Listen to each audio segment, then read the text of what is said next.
Bonjour à tous, j'espère que vous allez bien, j'espère que vous avez passé une bonne journée, j'espère que tout va bien dans votre famille. Alors, aujourd'hui j'avais vraiment envie de parler d'une chose assez intéressante, d'une chose vraiment assez intéressante. Vous avez pu voir dans le titre, on va parler de Pectus excavatum, d'accord. Une chose qui est vraiment très compliquée pour moi.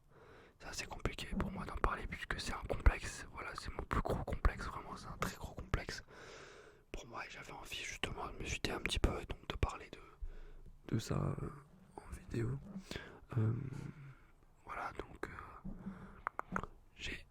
cette vidéo va être articulée en plusieurs points. En plusieurs points. La première, ça va être tout simplement, je vais vous expliquer c'est quoi le pectus exactement, le pectus excavatum. D'accord, je pense que ça peut être intéressant pour ceux qui ne le connaissent pas et qui justement ne savent pas c'est quoi exactement. Ensuite, je vous parlerai de mon histoire, de la déformation, etc. Et justement de tout ce que ça engendre, c'est-à-dire de la perte justement d'estime de soi, etc. Et ensuite, je vous parlerai des solutions possibles, d'accord. Et donc, voilà, on essaiera de trouver une solution. Alors déjà, je sais pas s'il y a des gens qui ont justement ce pectus excavatum. Dites-moi dans les commentaires si peut-être une personne ou plusieurs personnes ont, ont cette déformation. Ce serait vraiment cool.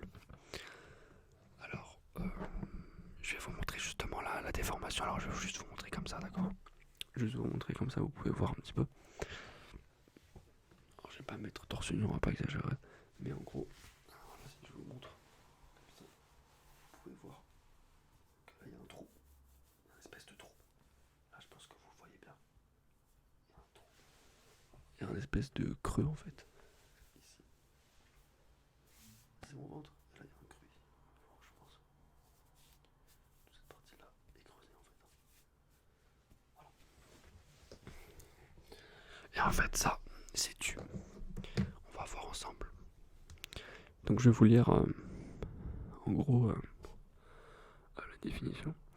Alors, le pectus excavatum, thorax en entonnoir, est une déformation thoracique congénitale caractérisée par une dépression médiane ou latérale du sternum. D'accord. Cette dépression forme un creux au niveau du torse et se manifeste au cours de la croissance, touchant 1 à 2% de la population mondiale. D'accord. Donc en fait, c'est dû au cartilage costaux, d'accord, qui se sont trop euh, développés. Et en fait, si vous voulez un thorax normal, ça va être comme ça. On va dire que ça, c'est les pectoraux. Et ça, c'est les pectoraux, d'accord. Ça va être comme ça. Et ça, c'est le sternum. Ici, c'est le sternum. Moi, les personnes qui ont un pectus excavatum, au lieu que ça soit comme ça va être comme ça. Creusé, ça va former un creux. D'accord. Et donc, du coup, il y aura un trou ici. D'accord.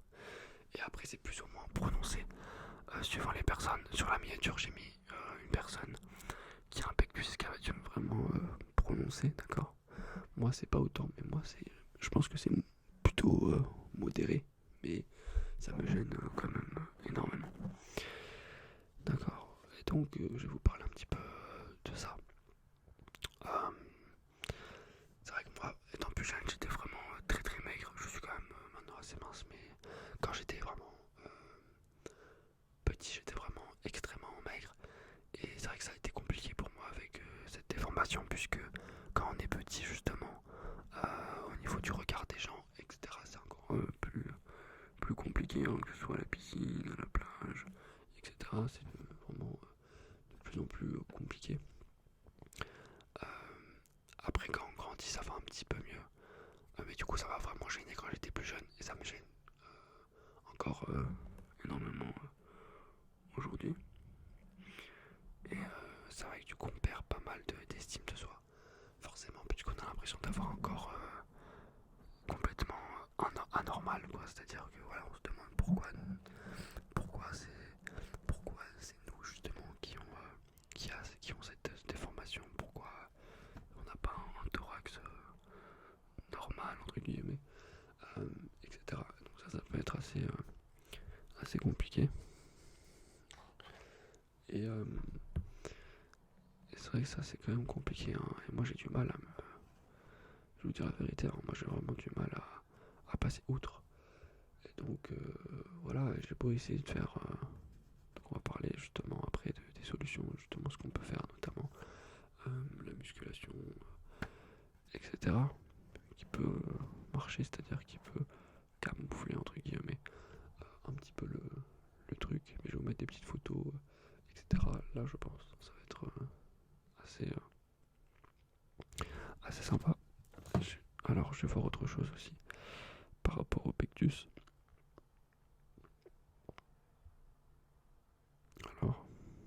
Alors voilà, il faut savoir que c'est la déformation du thorax vraiment la plus courante. D'accord? Alors, il y a plus quand même, d'hommes qui est touché. Il y a plus d'hommes quand même qui est touché par le pectus et cavatium.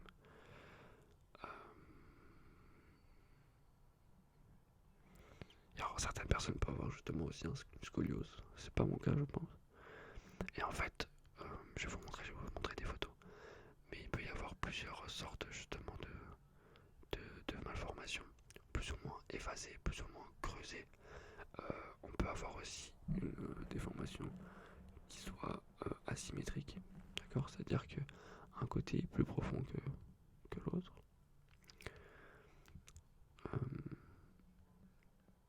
Et justement pour un petit peu classifier tout ça et pour mesurer le pectus excavatum, on utilise un indice. D'accord? C'est un indice. Ça s'appelle l'indice de Haller.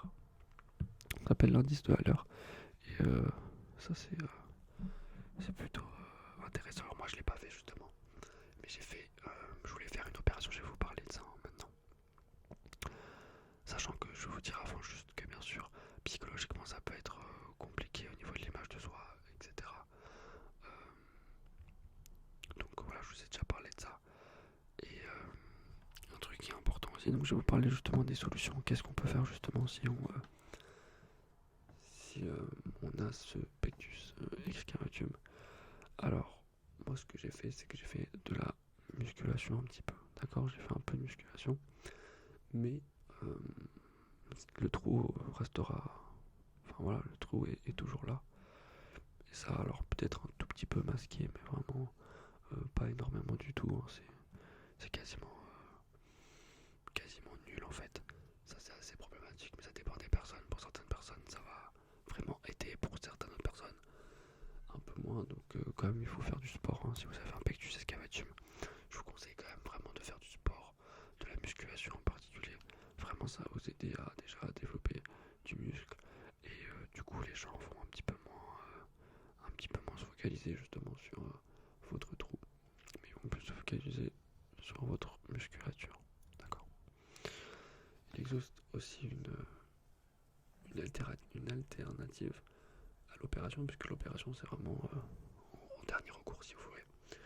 Et ça va être un objet, d'accord, qui s'appelle le vacuum bell. Le vacuum bell, c'est un objet.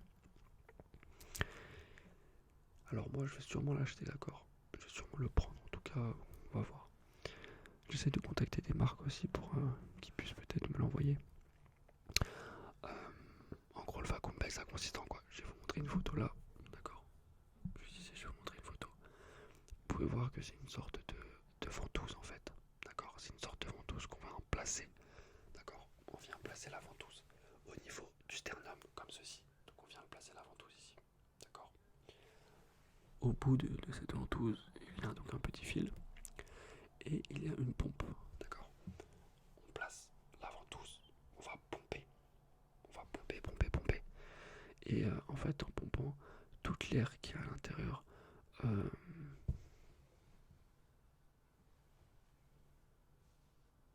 la ventouse va partir tout simplement. Et toute l'air va rester à l'intérieur. Ce qui va créer une espèce de suçon. D'accord? Petit à petit, en gonflant, en appuyant sur la petite pompe, ça va faire tout simplement une espèce de surélévation du sternum, d'accord? Le sternum va se surélever dû à l'application. Et petit à petit, d'accord? Hop, le sternum se surélève, d'accord? Et en fait, l'objectif, ça va être de l'utiliser chaque jour pendant environ, ça dépend, mais pendant environ 30 à 1h30 par jour, d'accord? Et à force, en fait, de l'utiliser tous les jours, tous les jours, tous les jours, au bout de généralement 2 ans, et ben le sternum change de forme et le sternum se surélève automatiquement, d'accord? Mais avant que justement le sternum se surélève automatiquement, ça prend énormément de temps, d'accord? Et c'est une solution qui n'est pas sûre, c'est-à-dire que pour certaines personnes, ça va fonctionner et pour certaines autres personnes, ça va pas du tout fonctionner. Donc ça dépend en fait de plusieurs facteurs, dont les cartilages, voilà, les cartilages, la souplesse justement du sternum. Plus plus vos os sont rigides, plus ça va être compliqué justement de déplacer le sternum. Donc c'est pour ça que généralement on conseille ce genre de produit, ce genre d'objet, de solution. On conseille plutôt à des patients très jeunes, d'accord? Parce que quand vous êtes jeune, votre, votre sternum est beaucoup plus souple, d'accord? Alors moi je suis environ, ouais, j'ai à peu près 20 ans, donc je suis à peu près, je pense que c'est encore possible, je pense que ça peut encore fonctionner, mais je ne sais pas du tout. Je ne sais pas du tout, d'accord? Donc c'est pour ça que je vais le tester. Et si vous le souhaitez, je peux faire une vidéo par rapport à ça et vous montrer un petit peu, comment ça marche, parce que c'est vrai que c'est assez, on peut penser que c'est assez barbare ou quoi que ce soit, mais moi je pense que je vais le tester, voilà, parce que moi sincèrement je préfère vivre avec des remords que vivre avec des regrets, voilà. Alors je vous ai parlé justement des solutions et de la dernière solution. Donc effectivement il y a une dernière solution, c'est l'opération. Alors l'opération, c'est vraiment, il y a plusieurs sortes d'opérations, d'accord? L'opération la plus, je vais vous montrer, je vais vous montrer des photos. Alors l'opération vraiment la plus légère, ça va être une opération avec un implant, d'accord? Un implant 3D, d'accord? Donc j'ai déjà fait des tests pour pouvoir le faire.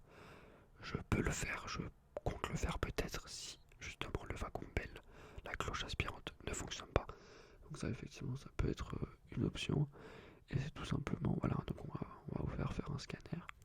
Et après ça, donc des personnes vont reconstruire en 3D justement votre trou et votre pectus.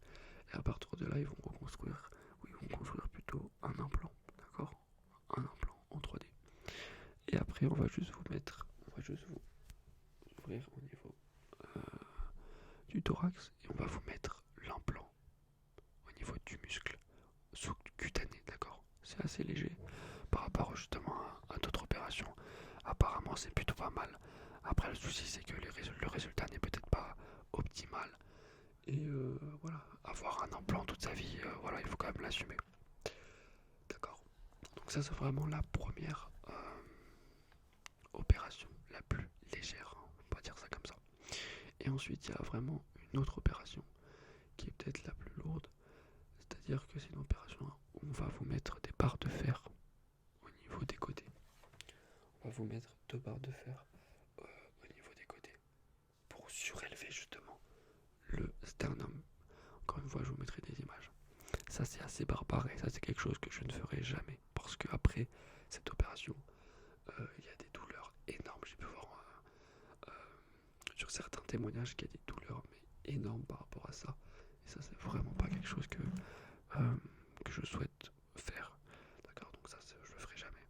Mais ça peut être une solution, voilà, si ça dépend, mais ça peut être une solution. Mais bon, les douleurs, ça doit être horrible, ils sont horribles les douleurs de toute façon. Et puis avoir une barre de fer en soi pendant 2 ans, mais un cauchemar quoi.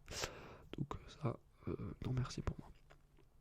Donc voilà, je vous ai un peu tout dit par rapport à ça. Dites-moi si vous avez des questions par rapport au pectus. Ça m'intéresse vraiment énormément de savoir si des gens de ma communauté ont justement ce pectus.